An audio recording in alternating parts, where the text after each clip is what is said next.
Hello, fictional. Welcome to the What If Issei. Today we are gonna see, what if Issei is son of Sparda and Eva? Part 3.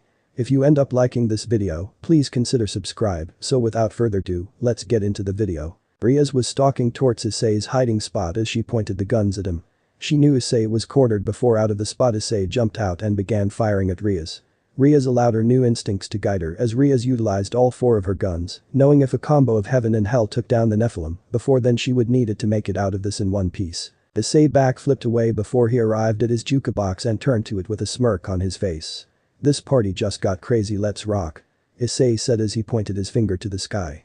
Issei then pressed the button, but the jukebox would not start, to which has caused Riaz to sweat drop to that. Issei pressed it again as he looked to Riaz with a sheepish smile before he karate chopped the machine, causing it to start. Insert Devil May Cry 3 Ost.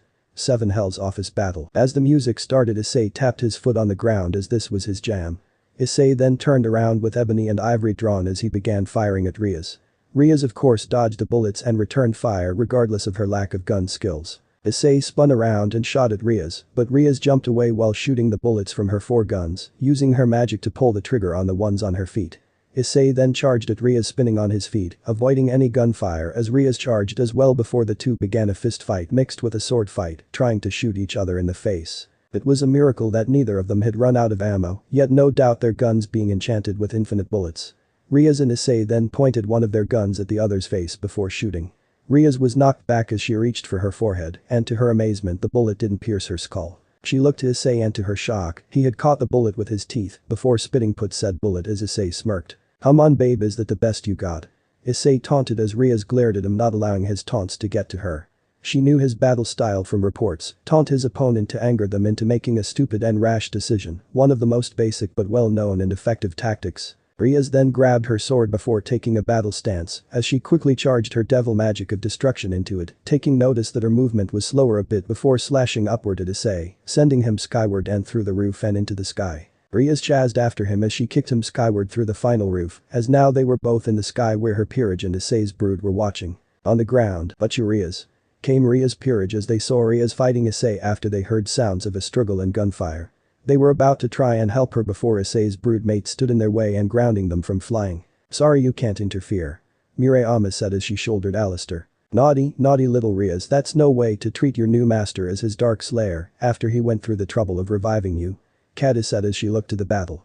"Murayama, you handle the knight and queen, your doppelganger ability should help you deal with the strongest member of Riaz's peerage, I'll handle the kitty rook," Kata said as Murayama nodded. "Sounds like a plan," the sword wielder said as she took her battle stance. "We need to power on through them," Akeno said, taking command, but when Murayama held Alistair in both hands, her shadow began to move before a second Murayama appeared as Akeno cursed. Hades then charged at Kaneko with a kick from her Pegasus as the angelic power it had caused Kaneko to block it for a minute and jump back to avoid lasting damage. "Kaneko," Kiba called before the blonde-haired young man had to block an attack from Murayama's Alistair with his sword birth sacred gear. "Pay attention here, Kiba-kun, after all you are a prince of Kao Academy," Murayama said as he gritted his teeth. Back with Issei versus Riaz. Riaz with her legs pointed at Issei fired at him with her leg guns before she spread her legs once close enough and wrapped her legs around Issei from the front. The two then ended up trading bullet shots as they shot at each other while using their guns to deflect their aim and keep shooting at each other. The two were then forced to separate, to which Issei landed on a building top.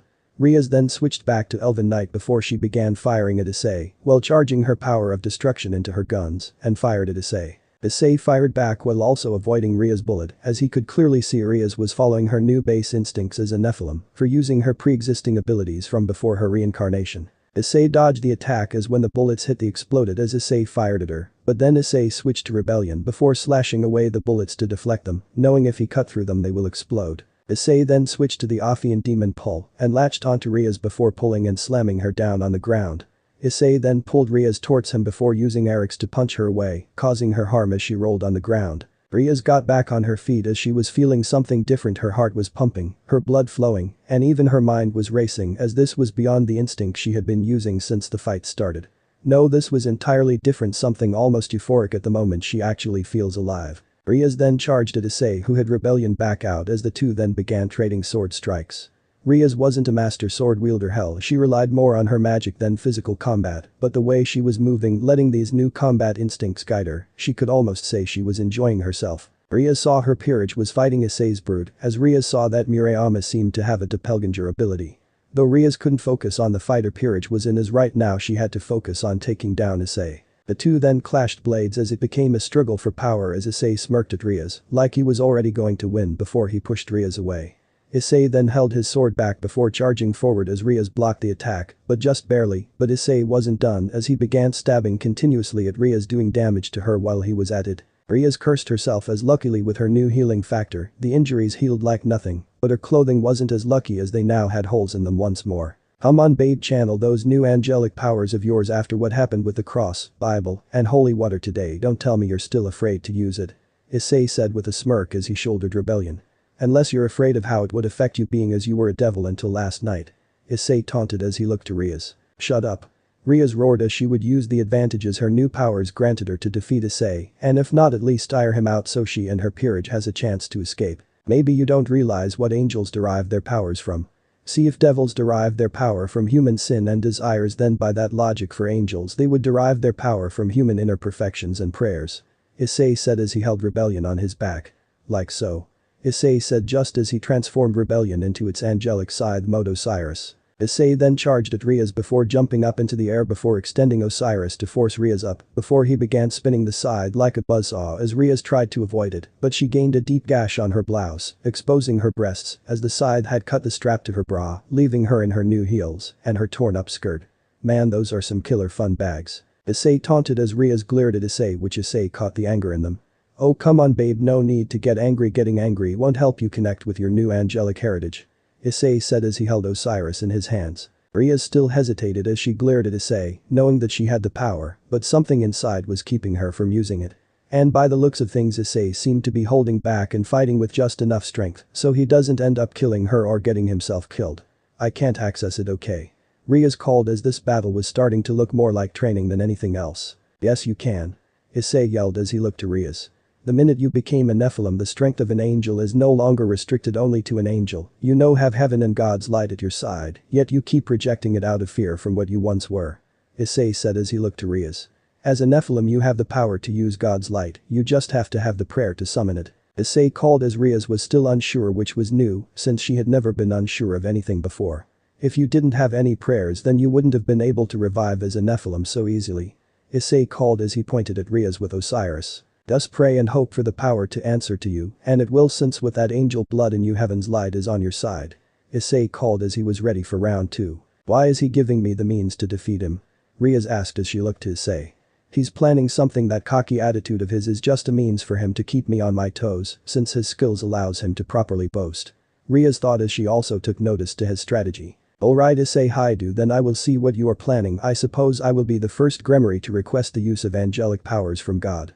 Rhea's thought, still getting used to the lack of shock going through her when saying that word. And Ost. Rhea's closed her eyes and did what she had seen humans do in those movies and well prayed. She focused before she opened her eyes and saw her newest amulet was glowing as it now had the red glow instead of a dull red as Rhea's was wondering what it meant. Well babe, looks like you tapped into your angelic power. Issei said as he looked to Rhea's. That amulet you have there, each one of our kind has one. It appears before us upon birth and allows us to access our full power. Issei said as he reverted his weapon to rebellion. Now then, let's pull off the kid gloves a little, alright. Issei said as he held rebellion at the ready. Yes, let's. Rhea said as she pulled her katana and the blade began to glow blue, showing it had angelic power in it now. Insert devil may cry and I'm up. DMC. Issei charged at Rhea's with Stinger as Rhea's also returned the charge herself by channeling her angelic powers for added speed and her power of destruction for added power. But to her amazement Issei had met her sword head on as the blade collided, creating a burst of power. Rhea's already pre-existing power from when she was pure blood devil was already great, being a Gremmery and the Ruined Princess, but upon her transformation into a Nephilim, her new angelic powers had to shoot way up to even out her new dual existence. The two Nephilim began trying to use both their aura and strength to try and overpower their opponent, as any supernatural being within a close enough proximity could sense it, as well as magic-sensitive individuals, as Rhea's and Issei allowed the wind to blow their hair in cloths. Issei's eyes were glowing red as Rhea's eyes returned with the same glow as the two roared at each other. The power between them built up as Issei and Rhea's amulets resonated due to the fact that the two Nephilim were drawing great power from their own bodies. But the peerage, Rhea's peerage, were exhausted as Murayama had to call off her doppelganger to hold her reserves for power. But luckily they came out on top and now they can make sure they stay out of Issei's little test for Rias. Rias? Akeno called, shocked to see that Rias was channeling angelic powers as it finally sunk in for them. Pervert. Kaneko said as Kiba and Akeno looked to where Kaneko was looking and saw Issei giving off similar power as it occurred to them. Wait, so Issei are reincarnated? Rias, Akeno called as she looked and smirked. Fufufu, such a naughty boy, stealing our Butchu away, but with all that power he had, and by the way he had taken out those strays, judging by the corpses I wouldn't mind being a masochist for him. Akeno said with a smirk as Murayama and Caddis looked at each other confused. Does that mean she's a dominatrix? Caddis said as Murayama looked. I don't want to know. Murayama said as that question was probably better if left unanswered. After all, if she got her answered she was afraid that she would be the target of a dominatrix. Agreed. Caddis said as she knew when you avoid such a person. Back with Issei and Rias, the two were still having their test of wills, strength and power as the power seemed to equal. But Issei gained a smirk as he then summoned Drake as Rias was wide-eyed recognizing the sacred gear. Boost. Once Issei's power was doubled, Issei had the advantage he was saving as soon the power exploded, wrecking the roof as smoke was in the air. The brood members and the peerage arrived at the roof trying to find their respected leaders as the smoke was thick. But once the smoke cleared they were shocked to see that Issei had his sword rebellion at Ria's neck as the peerage was shocked. Rias glared at Issei as she knew she was at a disadvantage, no matter how she looked at it. Issei had the Welsh dragon on his side as well as powers from both heaven and hell. Long story short, Issei can win this fight in no time. Rias was going to face her death with honor at least before Issei smirked and raised his sword upward, seemingly about to end it. Rias Butchu. Came the peerage, but to everyone's shock even Rias, Issei had put rebellion back on his back where it vanished into the seal that held it. Rias then reached out his hand for Rias to take it as she was hesitant about it at first. Seems I made a good call recruiting you, Rias Gremory. Issei said as Rias was shocked. Wait, what? Rias asked as Issei smiled. I never intended to kill you, in fact the only reason I had revived you at the time was because you just happened to have been summoned by accident at the worst possible time which resulted in the spear of light stabbing into you.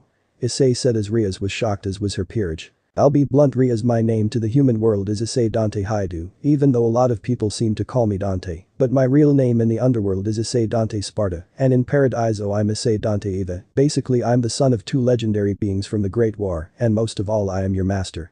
Issei said as he looked at Rias. Rias looked at Issei's hand, debating if she should take the hand or not. This Nephilim had saved her life by means of reincarnating her and had helped her recover and awaken her powers all in the span of one day. More so is that this guy was the heir to House Sparda, which means he has the right to take his inheritance as the head of House Sparda. If she played her cards right she can get Issei to free her of her contract with Riser, but thanks to this reincarnation, she might be considered a low-class Nephilim, which personally she was okay with since it allowed her time to work and develop her new abilities. Rias began to reach out her hand to take Issei's as she hesitated a bit, wondering if she should take his hand or not. She knew that Issei may be her best shot at not being forced into a marriage with a horrible man who would just use her as nothing more than a trophy wife. Plus it might even be made worse since if she is correct any resulting children she would have would in turn inherit the immunity to holy and light magic, as well as her power of destruction and the Phoenix immortal flame. That was basically asking for all types of trouble, but she remembered that she had to factor in that Riser and the Phoenix family were pureblood supporters, thus they wouldn't dare have their precious blood mix with an angel's. As far as Rias saw, her best and only shot at her freedom is for her and her peerage to join up with Issei and his brood, and since Rias is already the dark slayer of Issei's brood, no one can come near her without his okay. Rias then took his hand, sealing their pact as everyone was shocked to see this, well, except for Murayama and Caddis. Alright, Rias Gremory, king of your peerage and dark slayer of my brood, I look forward to working alongside you both with requests and hunts. Issei said as it was a known fact Issei hunts strays for many of the Trinity. Welcome to the brood, Rias. Murayama said as she walked over to Rias. Well, idiot Alpha, give her something to cover up. Caddis yelled as Issei noticed she was without her top. Alright. Issei said calmly before passing Rias his coat as Rias was shocked to see the coat was being used to cover herself up. Come on, some clothing should be inside that survived the fight, we can get you some clothing and then head over to my house. Issei said calmly as Rias was confused as was the peerage. How come? Rias asked as Issei smirked. Easy, if we're going to go to school together tomorrow we're going there in style. Issei said as Murayama and Caddis were physically shocked. You don't mean that, do you? Murayama asked as she knew what Issei was walking about. Yes, I mean that. Issei said as he knew his baby was itching for a chance to stretch her legs. Rias was completely lost as to what it was as she wondered what this special item can be. Scene break the next morning, Cow Academy. The students were carrying out their morning as normal, at least as normal as they can get before Issei arrives and raises hell. The kendo club were hunting the perverted duo. Issei had all but given to them on a silver platter in exchange for a whole month without their bras and panties. Said perverts were hiding out hoping to get a shot of the girls' bare bottoms that lacked the panties Issei had taken in their last spar. As the boys hid, they knew they were screwed no matter what, because if they don't find them, then Issei will and snitch on them before leaving them for dead. That was when a loud roar of a machine was heard as everyone's sight was to the school gate. There, to their shock, were two students in Cow Academy uniforms arriving at the school, as both were wearing helmets.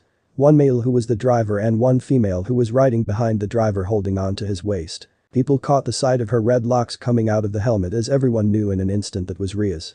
The rider though reached for his helmet and removed the helmet to reveal none other than Issei Dante Hyoudou, as everyone was wide-eyed. But what really shocked them was his passenger taking off her helmet and revealing Ria's, as all the guys and girls were wide-eyed, as the rumor mill had already started turning. No way. I thought Hyoudou was a pervert. Now he's a bad boy also. I didn't know Ria-senpai was into delinquents. Came a girl with tears in her eyes as Issei parked his motorcycle and left the helmets there. The two then began making their way through the crowd of students as they looked at the two who they thought was a couple now. Hyoudou and Ria-senpai, when did it happen? Did Issei pay her, or did he do her homework, or was it the other way around? What is it about men with white hair riding motorcycles that make them so sexy? Everyone was shocked, as in many of their minds this shouldn't be possible. Issei was a pervert, yes, an honorable one who can control his libido and his lust, but still a pervert. It didn't help that he had a knack for getting into trouble like a delinquent, but also he was noble and came to the aid of others, mainly women. Long story short, Issei was someone who got on everyone's good side, everyone's bad side, and just confused the hell out of everyone with his antics. As the two made it to the school building, that was the moment they decided to part ways. Alright, I think this is far enough, Dante. I'll send someone to fetch you after class, and I may be in your peerage, but this is still Grimory turf, so I am in command right now, so don't cause any more mischief than you already have, and please don't come running to the clubhouse like a maniac. I'll send some others to pick up Caddis and Murayama as well, so don't worry. Ria said, but before she could walk away, Issei grabbed her hand, causing her to blush a bit before looking to him. A few things you should know: 1, it's a brood, not a peerage; 2, you may be your peerage's king, but you're the equivalent to a queen in my brood; and 3, don't start giving me orders until you have experience under your belt. Issei said before he let go of Ria's hand. Ria's began walking away as Issei smirked a bit. It wasn't his arrogant smirk, but his playful smirk, knowing that Ria's was probably used to being in charge, so being practically demoted to Nephilim, equivalent to a commoner, was probably a hit to her pride. Or maybe she is looking forward to her new life as a Nephilim. Personally, Issei couldn't tell, after all women were confusing when they wanted to be. Issei then raised his hand up and stopped a fist dead in its tracks before he pulled the person in and punched him in the face, as Issei looked and saw his friend Mitsuda. Oh, Mitsuda, didn't see you there. Issei said as Mitsuda was holding his bruised face in pain, who said punched person was on the ground. So is this about coming to school with Ria's, or are you guys still sore about the endless beating you got from the kendo club? Issei asked as he looked to Mitsuda and Motohama. I would like to say both, but I'm still sore from the kendo club. Mitsuda yelled as Motohama then spoke. Calm down, Mitsuda, we'll get even with Dante here once we clear up some things about him and Ria's. Motohama said as he then looked to Issei. Now spill what's the deal with you and Ria's? Motohama called as Issei smirked. Yeah, are you banging her or what? Motohama called as Issei smirked to himself as these guys just made it too easy. Well, if you must know, I had recently saved Ria's life from a possible mugging that would have become a murder. Issei said as the boys were shocked. She was so grateful to me, but at the same time too afraid to go home, fearing someone else may attack her, so I brought her over to my home to stay the night, and one thing lead to another, and I got double D. Issei said as he knew that wasn't true, but not only would this raise his street cred, but it would also get the two perverts into shock. What's your secret? Mitsuda demanded as Issei smirked. If I told you, then it wouldn't be a secret. Issei said as he looked at his friends. Plus my secret also involves the only way to get a true harem, but I can tell you where I hid my secret. Issei said as this was becoming too easy. I hid it with my secret stash of pot next to the pills that gives a man the greatest of all dicks, under the porn stash, in the park at an unmarked rock in the tall grass, buried under said mark. Good luck. Issei said as the guys were shocked that Issei just told them how to get it. Issei, we are sorry. Mitsuda said before they quickly saw a kendo club girl before there, and just as the kendo club noticed them and chased after them. Issei of course used his phone, which he discreetly had in his hand, and with proper timing took a picture without the girls noticing. Plus their skirt would come up as they ran every now and again, so long story short, Issei got the shot. Issei looked at his cell and smiled as he caught sight of the girl's lower ally. Looks like she doesn't shave down there. Issei smirked before deleting the picture. It would be better that way anyway, but if they find out, it won't be long till they start coming after him, not like they can harm him physically. Issei then began heading to class as he had to avoid being late, plus no doubt Rodin had dropped off the Nephilim contracts at Ria's little clubhouse, so there was that as well. With Ria's second floor, Ria's looked down to where Issei had talked to his friends and had begun sending them on a wild goose chase. Ria's could understand that if they had to choose which pervert to hang out with it would be Issei, because the guy knows limits and reins in the other perverts. Plus with that display outside no doubt girls will practically be drawn to him. I thought you would have recruited him by now. Came a familiar voice as Riaz looked and saw Sona Sitri there, who was a girl with pink eyes, red glasses, and black hair. Sona. Riaz greeted before returning her gaze to Issei. Yes, normally you would be right, that boy carries a powerful sacred gear within him, as well as the blood of a powerful house. Riaz said as she looked to Issei. The powerful house, you say? If that is so, then how come he had not received his own peerage? Sona asked as Riaz smirked a bit. He has a type of peerage unique only to himself, for his father may be from a noble house, but his mother on the other hand, her blood prevents his body from accepting evil pieces. Riaz said as she looked at him. So then why bring him into the fold then? Sona asked as Riaz smiled a bit to herself. He may be my only chance to get out of my engagement to Riser, and plus certain events kind of left us in a bit of an irreversible situation. Riaz said in a tone stating she won't go into depth of it. I see, then we'll be sure he doesn't cause any more trouble. My peerage is still trying to pick up the slack from his little excursions of stealing our contracts. Sona said as Riaz smiled. No promises there. Riaz said before Sona nodded and walked away. Later at class, Issei was sitting in class reading his textbook, or at least that's what he wants people to think. In truth, he had begun reading a catalog for coupons for a pizza place nearby. That can be useful. Issei said as it was only an added bonus that the pizza was being shown off by a hot girl. Some looked to be foreign, some looked to be gungurus, others just looked to be a Japanese schoolgirl. As Issei read his magazine, he soon heard swooning from outside the classroom door. As he spared it a glance and saw Kiba, there no doubt he was the guy sent to fetch him. Which means Kaneko would probably be sent to Caddis, while Luceno would be sent to fetch Murayama. Hello ladies, you are all looking as lovely as ever. Kiba said kindly as the girls swooned as they began talking to Kiba and asking for a date from him. Issei chuckled and went back to reading, not really caring, because well, he didn't need any rumors from the yaoi-obsessed students in the school, damn fangirls. Anyway, Issei just kept reading before Kiba walked over to him as Issei saw the guy next to him. Ah, there you are. Kiba greeted as Issei looked to him and growled under his breath. Yeah, this is my desk, something you need? Issei asked as Kiba kept that smile of his up. I'm here on an errand for Ria's Gremory. It seems that my friends don't have to go far then, since it appears you share the same classroom with the other two people we're supposed to fetch. Kiba said as Murayama and Caddis looked shocked before smiling and nodding. Alright. Issei said as he stood up and grabbed his books and his bags. Lead the way, Kiba. Issei said, surprising the students. No, Kiba, don't take him, he's a pervert and delinquent. Came a girl before another hit her. Ow, what was that for? She yelled as the second girl looked. Simple, why stop them when we can have a yaoi manga before our eyes? Came a girl as when the class of girls heard that they instantly began picturing Issei and Kiba in compromising situations, which Issei glared at Kiba. Hey Kiba, next time you come to fetch me be sure your fan club isn't around, otherwise I'm shooting your ass. Issei said as the girls were deep into their daydream, while Issei's two brood members were trying to drown the image from their heads. Noted. Kiba said as he saw the error of his judgment. Scene break that afternoon, old school building. Issei and his brood plus one arrived at the old school building as Issei saw a box at the front door as he picked it up and smirked as to what was inside it. Issei then carried the box inside the building, no doubt it was meant for the brood since it had rodent seal on the box. The four soon arrived at the main room, which had candles lighting the already dark room, while nearby Kaneko was sitting on the couch eating chocolate. Wow, small crowd. Issei joked as Kaneko looked at him, giving him a glare. Hey, don't give me that look, Nico-chan, I wasn't the one stalking me for the past month. Issei said as Kaneko was shocked before going back to her food in silence. Issei walked over to the table and dropped the box onto the table before sitting on the couch and plopping his feet on the table. So the occult research club's little mascot Kaneko liked chocolate, and here I thought cats couldn't eat chocolate. Issei joked as Kaneko sent Issei a glare, which Issei returned with a playful smirk. Shut up.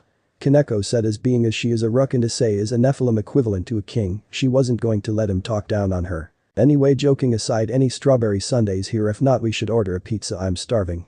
Issei said as Murayama then spoke. Hey Issei, not to ruin your pizza fantasy, but I think there's a shower in here.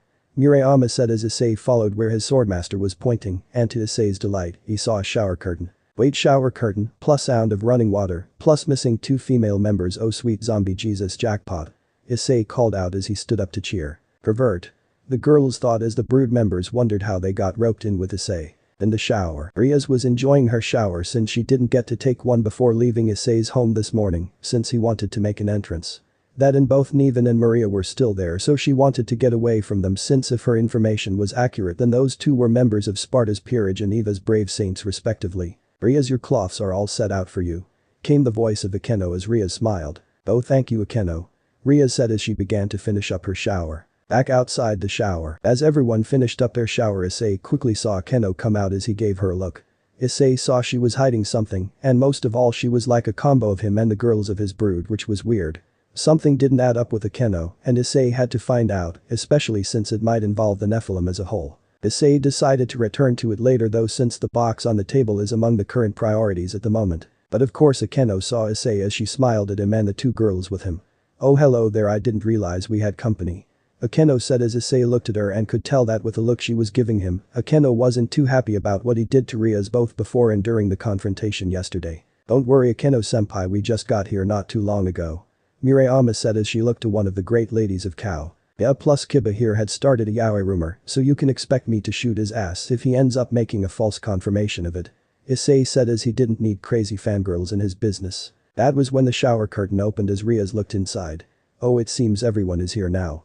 Riaz said as Issei waved as everyone nodded. Sorry about that, I didn't get to take a shower before we left Issei, so I ended up taking my shower here. Riaz said as she came out dressed in her school uniform. No worries babe, if anything you gave me future opportunities to sneak a peek. Issei said with a smirk before Murayama smacked him upside the head. Well then, shall we get down to business? Riaz asked as Issei smiled. Yeah, let's want to hit the pizza parlor before it closes. Issei said as Riaz nodded. Now then, for starters, you have reincarnated me as a Nephilim, so I assume you know what these brood shards are then? Riaz asked as Issei waved at her with a bored expression. Nope, the Nephilim were extinct at least until I was born, and since I came from two noble houses and was among the only Nephilim in existence, I ended up getting my brood shards, though I had to get them from Rodan, who seems to have had them lying around. Issei said as Riaz got that. So you took a shot in the dark to revive me and might have gotten lucky. Riaz said as Issei looked. Don't look too surprised, don't you devils do the same thing when you see a human you want in your peerage, but the human dies before he can be given the option. Issei asked as Cadis stifled a laugh. But now then, unless you have any other stupid questions, can you tell me why you called me and our brood in? Issei said as Riaz sighed. I wish for you to join the occult research club.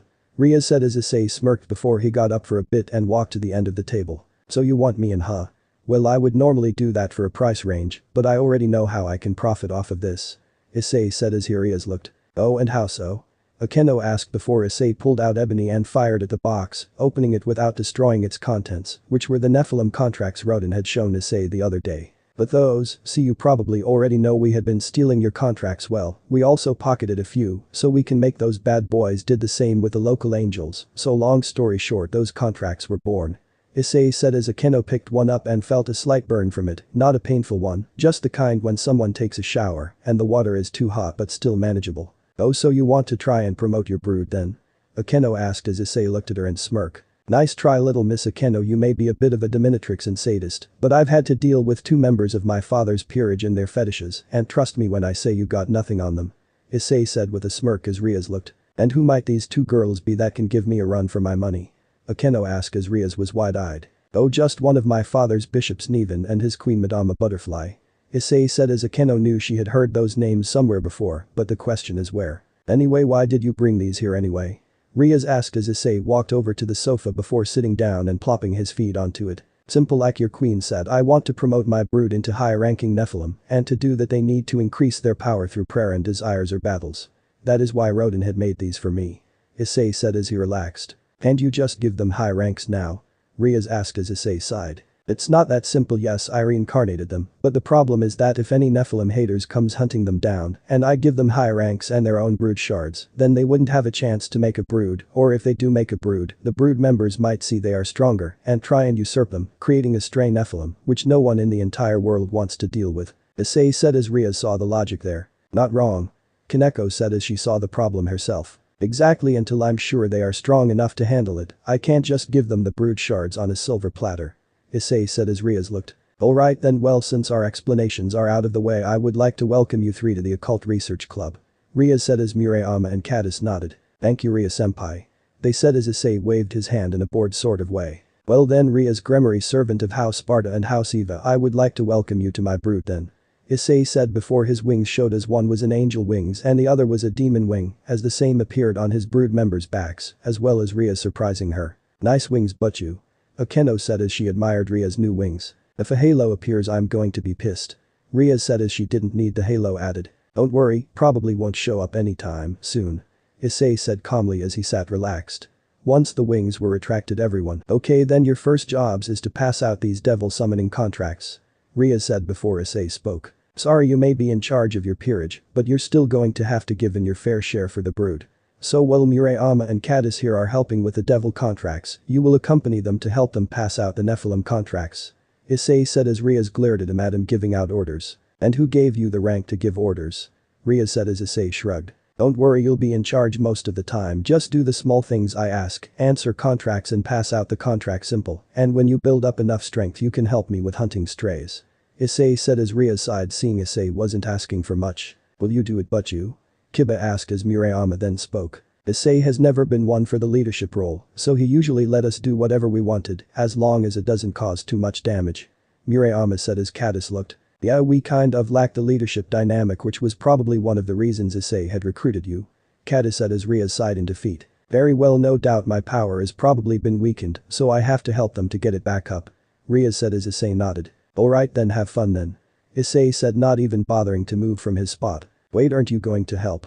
Akeno asked as Kiba glared at him. Nah, I need to meet up with Rodin here to set a few things up once you guys get back, as long as Ms. Gremory here allows him access. Issei said as he looked to Ria's with a smirk. Ria sighed, knowing that in order to fulfill these Nephilim contracts, they have to appear at the place of summoning, but it won't work unless they have a sending end for the receiving end, which no doubt Rodin can provide. Alright, but he better not be up to funny business. Ria said as she heard all about Rodin the Deceiver, the fallen angel who literally would screw all three factions over to make a profit out of it. Don't worry, he'll keep his hand clean, he won't profit off of sabotage. Issei said as he knew what Rodin really did during the Great War. Alright then, now that we all know what to do, everyone head out. Ria said before they all left the room, no doubt to pass out the summoning contracts. Issei smirked as he just moved on the couch a bit before noticing something come up between the cushions. Issei looked and was wide-eyed as he saw it, as shock was in H manga, as Issei was wide-eyed as he looked at the summary and smiled to himself. Looks like someone in the occult research club has a naughty side. Issei said with a smirk on his face before he began reading it while letting out a perverted giggle. But the brood members, the trio, were riding bicycles as Ria's has yet to get accustomed to her new wings, so she had to literally go from house to house dropping off these trial contracts. Ria's hoped they were being careful because she would hate to see what these would be done in the wrong hands. Ria's of course was wondering how her new statues would affect the underworld as a whole, as well as her family and her brother. She knew she was slanted to marry Riser, which she never approved of, but her parents wouldn't listen. Her brother comforted her about it, but he couldn't do anything either. She knew that as a Gremory and an heir she had a duty to ensure pure-blooded devils are born. But with the events of the Great War and Sparta's betrayal of the original four Satans, as well as their resulting deaths, she knew things were tense. Add the fact that there are those within the underworld that didn't agree with the evil peace system and were intent of pure-blooded devils being in the position of power, it didn't look well. But Issei, he wasn't a pure blood, yet he has more power than many of them. She knew the stories how the Nephilim were the strongest beings in the Trinity and that no one could match up to them. They were literal god killers, since only a Nephilim and a Longinus has the power to kill God and the Satans. Perhaps that was why they were killed, the factions feared their power and did everything in their strength to wipe them out. It was probably a factor as to why their numbers were so low. Even then, so long as devils, angels and fallen angels exist, the Nephilim will come back somehow, as proven by Sparda and Eva. Ria's made sure to stop at every house that she knew was trustworthy enough and left the contract there for them to use. Ria's had also taken notice that the contract also had a subscription paper and a questionnaire, no doubt so Rodin can get feedback on his work. Ria's wondered how Issei got into contact with that fallen angel, especially after all the shit he pulled during the Great War. Everyone from her generation were told since they could understand that if they met Rodin, do not trust him unless given absolutely no other choice. Ria's took those words to heart after reading about everything Rodin had done during the Great War, and needless to say, he isn't well liked in the three factions. As Ria's rode through town, she saw that Murayama and Cadis were almost done with their delivery, as Ria's had to accompany them to make sure these contracts got delivered and build experience. Personally, Ria's understood it, but she had basically been wrangled into being a Nephilim against her will. Not that she was complaining about not being dead and all, but she began to wonder if this is how revived humans felt when they weren't given a choice, which said feeling was frustration and slight betrayal. As Riaz stopped for a minute, she breathed in the night air as she sighed to herself. So this is what it's like in the front lines. Riaz said as she dropped off the last of the contracts at the houses in the area she had stopped at. Yeah, you get used to it, you know. Murayama said as she had gone with Riaz to make sure she didn't get into any major trouble. But in the end Issei saved your life, so he must have had a good reason. Murayama said as Riaz looked. What makes you say that? Riaz asked as Murayama smiled. Well, he may be a major pervert, but Issei has a big heart, a heart so big that it even makes angels green with envy. Murayama said as Riaz laughed at the little joke there. But still, he's been through a lot, and I think he's trying to become stronger in his own way. Murayama said as Riaz looked. We have something that the strays had lost, a soul, and with those souls decide who we are in the end, and if it tells us something, then it's because inside we know it's right, even if we don't agree with it.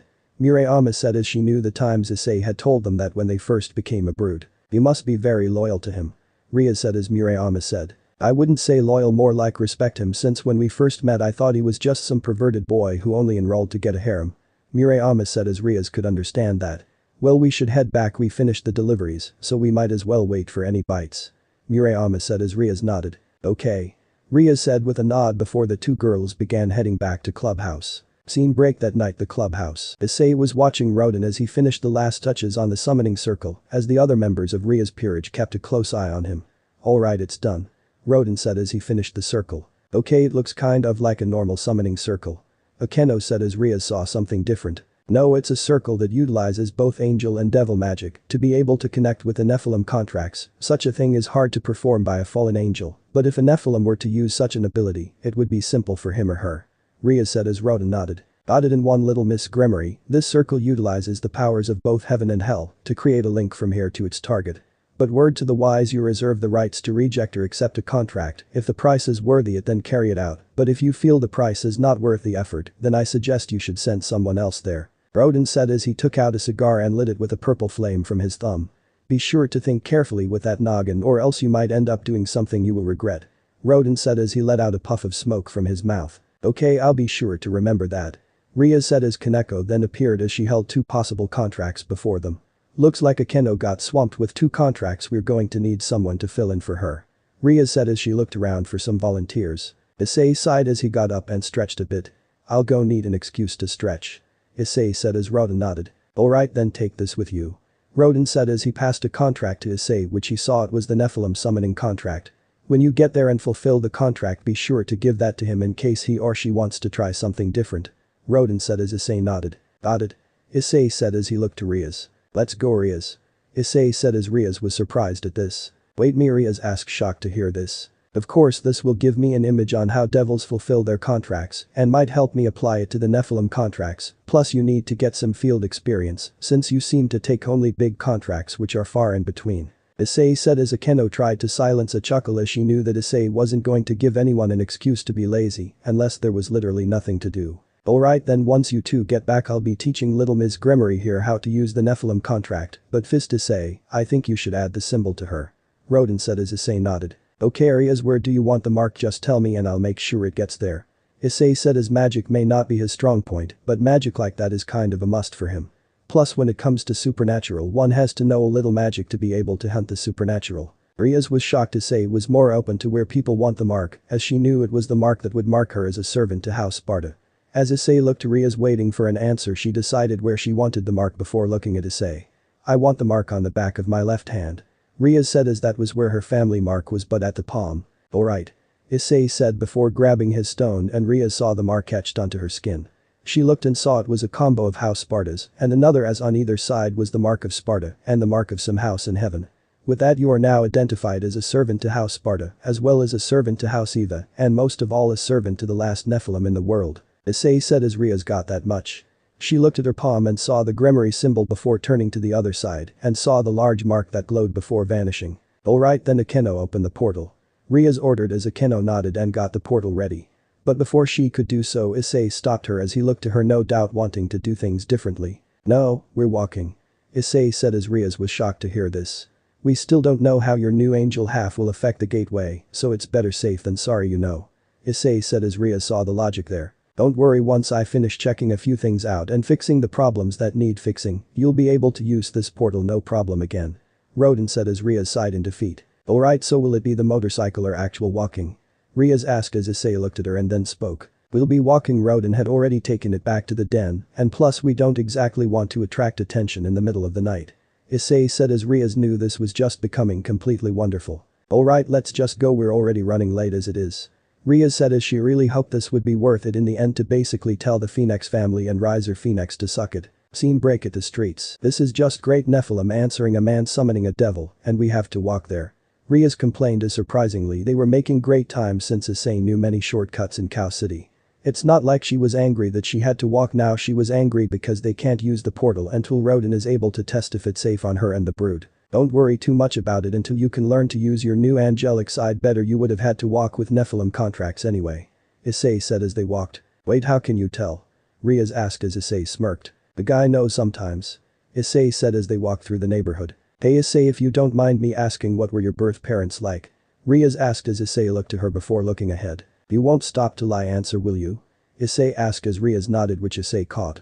Alright then, I don't remember much of my father, he walked out on us when I was just a kid, so I don't have much memories of him other than white hair and a monocle, which the later was weird in my opinion. Hell, I barely even remember his face. Issei admitted as they walked with his voice neutral and cold a bit. No doubt his father was a bit of neutral ground for Issei. What about your mother? Riaz asked as she was curious how a fallen angel raised Issei. She was beautiful beyond comparison, her light magic was still stronger than anyone in history, sure her wings were black, but she brought a heavenly beauty to it, one that no fallen angel could compete with. If she wanted to, she could have forced them to allow her to join and gain the wings of a Grigori if she wanted. She was strong, kind, and compassionate. Hell, the neighbors even called her a saint and a mother that puts all other mothers to shame. Issei said as Riaz felt a butt coming on. But one day our home was attacked and my mother didn't make it. All I know is that strays were involved and I swore I would hunt down every stray until I found the boss who killed my mother and realize her dream of a revived Nephilim faction.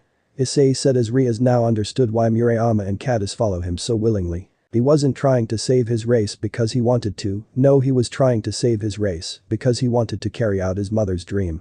Riaz stopped and looked at Issei as she knew the boy had been through a lot in his life and came out stronger for it. Issei, Riaz said silently as she saw Issei in a new light. She admitted she loved her parents to no end, but Issei's devotion to his own mother to such a level to realize her dream, she had to admit it was amazing. She felt that no doubt in the future Issei would be a good father, especially to be a better father than his own, who all anyone really knew now was that he was dead. Now then, any more 20 questions? Issei asked as Riaz looked before turning her head. No, I was just curious was all. Riaz said as they kept walking towards their destination. Later apartment building. They arrived at the designated address as Issei knocked on the door waiting for the person inside to answer. Who is it? Came an annoyed voice as no doubt he was a bit ticked that the devil he tried to summon was late. Members of House Gremory here as stand-in for Kaneko. Riaz said, knowing this guy was a regular for Kaneko. The door opened slightly to show the face of an obvious otaku as Issei looked to the man. The young man looked at the two and saw Issei Hyoudou wasn't exactly the devil type. In fact, he more looked like a devil hunter by stance, while Riaz was more the part since she was wearing the same uniform as Kaneko when she usually comes here. They're Murasawa, right? We're standing in for Kaneko tonight, so we'll be taking care of your request. Issei said as Murasawa then looked at him before slamming the door at them. Get out of here. He said while slamming the door in their faces. Hey, open the door, we're literally here to grant your request. Riaz said as Murasawa didn't believe them. I'm not stupid, what kind of devil appears at your front door? Murasawa asked as Issei sighed, but Riaz spoke again. Ones who are currently going through some technical difficulties with our magic circle because some idiot screwed up the formation. Riaz said, lying even though Rodin was doing a diagnostic on the circle. Like I said, I'm not stupid, Kaneko always appears through this flyer from a magic circle, she's the one I summoned. Murasawa said as Issei sighed in frustration, knowing Riaz was rusty being as she hasn't answered a request like this in a while. Okay Murasawa, we can do this the easy way or the hard way, either way we're going to grant your wish whether you like it or not. Issei said as Murasawa was nervous about the tone Issei used. Oh yeah, how so? He asked from behind the door before Issei summoned Arbiter and destroyed the door, surprising Murasawa to see Issei holding a demonic axe. That was one way, want to see the other 25? Issei asked as Riaz was shocked. Issei, stop before you cause a scene. Riaz ordered, forgetting that Issei was her master and she had just overstepped her rank. Alright. Issei said before putting the axe on his back where it vanished into thin air. Now then Murasawa, how about we talk about that pact while Riaz here fixes up your door? Issei said as Murasawa said as he saw the two would have to do for now less, he incurs his wrath once more. Later, Murasawa served the two tea as Issei knew this was the best he can get for now, knowing this was traditional and he couldn't just ask for soda instead. Issei drank it without waiting for it to cool and did it in a rude manner as Murasawa looked to them. Alright then, if you two are going to be stand-in for Kaneko, what awesome devil powers do you two have? Murasawa asked as Issei smirked. My powers are kind of destructive and well a bit on the danger side since it's more combat oriented. Hell, me and Ria's here wouldn't even be here if we had anyone else to send. Issei said as Murasawa understood small staff, which means overtime for many. Well, what does Kaneko usually do? Ria's asked as she needed to know so they can grant his desire. Issei got up and walked around a bit as he looked around the room and saw this was clearly an otaku's room, judging by the anime merchandise, manga, and posters which all seemed to have a schoolgirl involved somehow. In Issei's eyes, this guy was just sad and was probably a 30-year-old virgin, which seeing it on other people sucks balls. Murasawa pulled out a dress similar to that of a magical girl mixed with a schoolgirl as Issei saw this, knowing instantly what it was. God kill me. Issei begged as he had to put up with the otaku's role-playing fetish. Cosplay saved the princess. Murasawa said as Issei looked to him. But you summoned a devil for that. Issei called as he wasn't going to picking up a man bridal style like he was a princess. Damn straight, I looked everywhere for a sweet young thing to sweep me off my feet on a weekly basis, so unless I want to grab one off the street. Murasawa said as Issei and Rias could agree on one thing.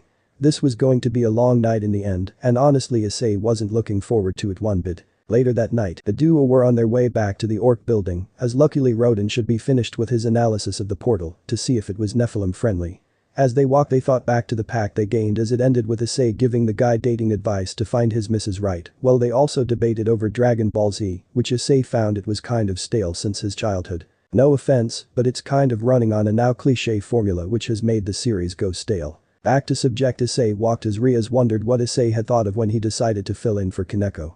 To Rias it was probably to pass the time from his own boredom, since Roden usually hires them to do his dirty work. Rias of course had found out that said dirty work was keeping the Trinity from murdering each other, since for Roden, it would be bad for business, since at this point the entire Trinity knows he is not to be trusted. As they walked, Rias looked to Issei before speaking. So you're a fan of Dragon Ball Z? Rias asked as Issei shrugged. I was one until the series went stale in my opinion. After the Battle of Gods movie I completely lost interest and don't hold too much of high hopes for Dragon Ball Z Super. Issei said as Rias shrugged. Well, I think it has potential, it just needs time to develop a new formula. Rias said as Issei looked. Yeah, also when are you going to tell me about those Gundam Master Grade sets you hide in your desk? Issei asked as Rias was wide-eyed as she began blushing in embarrassment at being caught with her obsession. And let's not forget the assortment of items from all over Japan, from merchandise to traditional stuff and a kimono. Man, Rias, I wonder if you can pull it off. Issei said as Rias' face was becoming as red as her hair. Shut up. Rias said as Issei laughed. Hey, nothing to be ashamed of, you're a Japan otaku. Me on the other hand, my obsession more points towards the US where it is the home of the motorcycles. Issei said as Rias looked shocked. We have our obsessions, who knows, maybe I can be the American vagabond who comes to save the Japanese schoolgirl. Issei joked as Rias smiled. Soon Issei stopped as he felt the aura around them change as the sky seemed to gain a purple hue. Issei smirked as he turned behind him and saw a woman in a revealing dress that made her look like a hooker of sorts, or perhaps an exhibitionist, since her coat's torso area gave a good view of her breasts. Well, what do you know, I seem to draw in another huh? Issei said as the woman glared at him. So you're the alleged Nephilim son of Sparda that got Rainer too frightened to go after you again? The woman said as she glared at Issei. The fact that you are Sparda's offspring, and Nephilim, and the Red Dragon Emperor, is more than enough proof that you must be eliminated. She said as she glared at Issei just as her wings sprouted. Though personally I think Rainer was weak and underestimated her opponent. A son of Sparda is one thing, but in Nephilim they are extinct, and many precautions were made by the factions to ensure they never revive. The woman said as Dante smirked. Well, you're looking at one, and also this Nephilim already reincarnated a few people into his brood, so lady, you sure you want to take me on? Issei asked in a taunting manner as the woman glared at him. I am Kalwerner and I will finish what Rainer is too much of a coward to do. Kalwerner said as she summoned a spear of light and threw it at Issei. Issei of course dodged it and pulled out ebony and ivory while summoning rebellion, and once he was out of the way began shooting at Kalwerner, who began trying to avoid the bullets. You can jump in any time, Rias, but I'm in no hurry. Issei said as he fired at the woman. Don't get cocky, brat. Kalwerner called as Issei back flipped away from the light spears as he then grabbed one before throwing it back at Kalwerner, surprising her as she avoided the attack. Rias of course began firing her bullets at Kalwerner, but even with her new status, she was still new to the whole Nephilim thing, and even if she had aspects of the other shards within, she still needed to learn. Come on, show me your moves. Issei taunted as Kalwerner was getting angry that Issei was treating this like a game. Unless of course you don't have any moves to show off. Issei said as Kalwerner was getting pissed off. "Shut up, you little mutt." Kalwerner roared as she charged forward as she had multiple light spears drawn. Issei of course put his guns away and switched to rebellion before the two began a battle of blades. Issei swung his sword, while Kalwerner swung her spears, clearly pissed off as Issei smirked to himself. Issei then forced her away and then jumped away before looking at Riaz, giving her a bit of a salute, purposely dropping his guard. Kalwerner saw her chance, unknowingly walking into a trap before she charged at Issei, who was turning around and stabbed his shoulders and sending him to the wall. Kalwerner then began drawing more spears and stabbing Issei more as she then laughed at him. "Pathetic little mutt, your little Nephilim prank has come to an end. Now the world will see you as a fake, just another Deviler champion weak against light." Kalwerner said as Issei then to her shock laughed. "Is that all you got, lady? If that's so, then you continue to disappoint me." Issei said before. To Kalwerner's shock, Issei moved his body and shattered the light spears as Kalwerner quickly jumped away to avoid getting close to him. Kalwerner was shocked that Rainer wasn't lying or having a mad woman's rambling. The target truly was a Nephilim, and if that was so, then she has to end him now. If the Nephilim are allowed to return, then with the factions at such low numbers added as they wouldn't stand a chance. Issei smirked as he then put ebony and ivory away as rebellion vanished. "What are you doing, mutt?" Kalwerner asked as she glared at Issei. "You're not really worth the effort. You're not a stray, so there's no point." Issei said. He shrugged while turning his back on Kalwerner. "Don't you turn your back on me, mutt."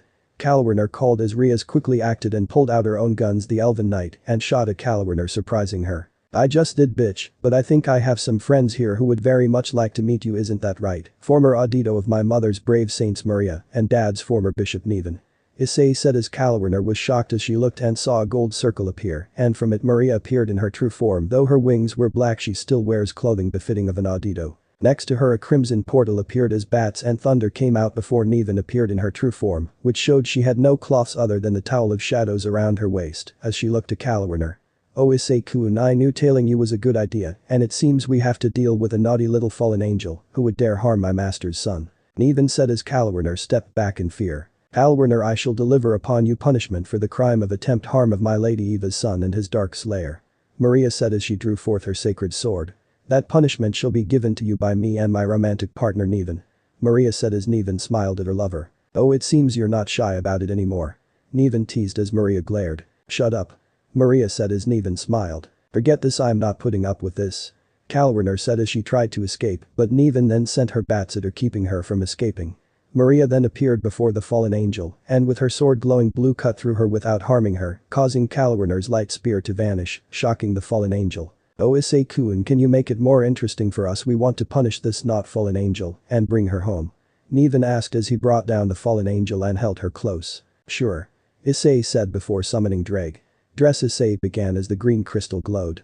"Break," Issei called, shooting it at Kalwerner, causing the fallen angel's cloths to be torn apart, leaving her nude. "How dare you?"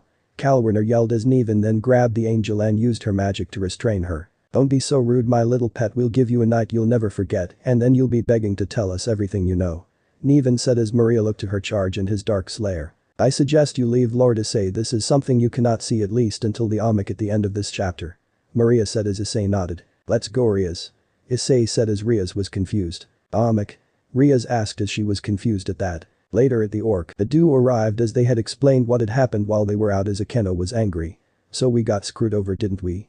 Akeno said as Kaneko looked. "Trouble," Kaneko said as Murayama spoke. "It shouldn't be too much trouble, but once they notice one of their own is missing, you can be sure more will come," Murayama said as Issei sat on the sofa. "Well, we just send them packing after all. I got word recently that my father's knight, the trio that make up Cerberus, will be in town soon. He was on the case of another possible recruit and a group of strays coming here. Once he gets here we'll have more information to work with," Issei said as the group had to accept that. "Anyway, I did my diagnostic and I can say this portal is now Nephilim friendly, though the Nephilim has to have Grimoire blood, be accompanied by a Grimoire, or be in service of a Grimoire for it to work. Luckily Riaz here fits all three bills," Rodin said as he then turned to Riaz. "I'll be sure to teach you how to use the Nephilim summoning circle. If you're going to carry out contracts you need to be ready to summon the portal and send Nephilim over to deal with it," Rodin said as Riaz nodded. "Alright, Rodin," Riaz said as Rodin nodded to that. "Now then, I'm heading out. Got to do some digging to see why my old faction seems to be acting up," Rodin said before he summoned his own portal. "I'll see you all this weekend or maybe sooner, depends on what comes up," Rodin said before leaving the building. "Okay, Arias, I suggest you avoid confrontations with any of the Trinity for the time being, at least until we get you up to par," Murayama said as Caddis then spoke. Yeah, if you end up dying it will be a disrespect to House Sparda and House Eva, as well as your own House of Gremory. Kata said as Akeno smiled. So Riaz has to start from the beginning. Akeno said as Kiba sighed. We must help her as best we can, but this could become troublesome in the end. Kiba said as they could all agree on that. Well, I'm heading home, it's late, and I don't need to stay up any longer than I have to. Issei said as he left the room. Hey, wait for us. Kadis called as she and Murayama gave chase. Once they were out of the room, Riaz gave a glare before Akeno spoke. Well, I can't tell if this is a good thing or a bad thing since we are still in your service. I suppose now Issei's orders supersede yours. Akeno said as Riaz looked. Don't patronize me, but for now yes. Plus if Issei is House Sparda's heir, then that would mean as long as I'm in service to him, Rizer and the Phoenix family can't touch me, so I just need to stay on his good side. Riaz said as she then bit her thumb. But I'm worried that I traded one life for a worse one. Riaz said, knowing that Nephilim were on the brink of extinction and she might have to play Eve for the Nephilim. But then her eyes drifted to Akeno. Riaz knew Akeno's origins and began to wonder if the girl was also a possible Nephilim Eve due to her origins. Scene break that morning on the way to school. Issei was walking to school as he was dressed in his school uniform. As he walked, Issei sighed to himself as he had heard what Nevan and Maria did to Kalwerner, and the girl still refused to talk. But he knew Nevan had her ways as did Maria, but the two can sometimes mix up pleasure, lust, and business, hence why Nevan owned a club Issei, and the girls are known to frequent among its crowds. Issei sighed to himself as he was bored, wondering why the stray angels have been avoiding him lately. He knew those mutant bird bastards would never pass up a chance to get him. Just as his foes down south had been getting itchy, his foes up north have been oddly quiet. Man, I need a strawberry sundae, I need a bit of variety with my hunts. Issei said as he walked with his briefcase over his shoulder. Man, I need something awesome to happen. Issei yelled as soon he heard a yelp with someone falling as he looked and saw a pair of panties that Issei smiled lustfully. Oh, I fell down again, I'm such a klutz. The girl said as she was dressed as a nun which didn't hide her panties as she was on the ground. This girl had blonde hair and green eyes. As the girl was in a sitting position, her suitcase was nearby with her cloth spilling out of it as Issei had one question. Hello sister, who is that? Issei asked as he saw the innocent nun look was working for her. End of the here. So that's it for today's video guys. Before you go, just like the video and share it with your friends. Bye.